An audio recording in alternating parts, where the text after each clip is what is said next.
in a lot of cases, what happens to mankind? Let's be honest. I had a big problem. You know what? The tahajjud worked. It worked. Oh, it worked. That means the problem was solved. Do you still read tahajjud? Nah, not really. Oh, it's supposed to have been the other way around. So Allah says, I love you so much. You were so softened. Let me put in some other curveball. And you might just come back to that sajjada. You used to cry beautiful tears. You were a person who was much more conscious of who you are and where you're heading. You've forgotten that you only have 14 days to live. It's a little bit too little. Let's make it 14 years. Whatever it is, it's a fixed time. It's the Almighty who's decided, right? My brothers and sisters, it will keep happening. You will have an issue, you will pray, you will get close to Allah, and it will be alleviated. Something else will happen and you will smile again. There will come a time when you won't even believe you had challenges. Many of us, financially, we complain, and we rightly so, in the sense that we complain to Allah, oh Allah, I'm going through a few struggles. I need money for rent and for food and for so and so. But the standard of living is way above what our own standard was 30 years ago. Do you not agree?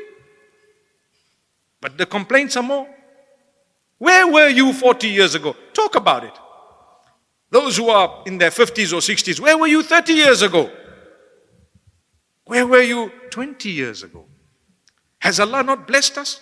Do we not have a bit more? But you know what?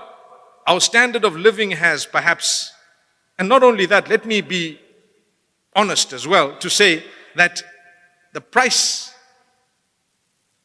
and the index and inflation and everything is also to blame.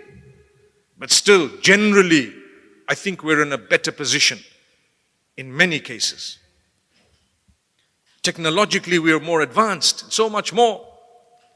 So we tend to sometimes forget what we were asking Allah for. And the Quran says this, that man is such that when he faces difficulty and hardship, he calls out to us crying, standing, sitting, lying down. He's calling out to us. And when we alleviate and solve the problem, he continues on earth as though there was never a time when he was even connected to us. And Allah says, ultimately, you've got to come back to Allah. So imagine you were praying and then you stopped praying because now you no longer have a problem. And then you were doing the right thing and now you're no longer doing the right thing because you no longer have a problem.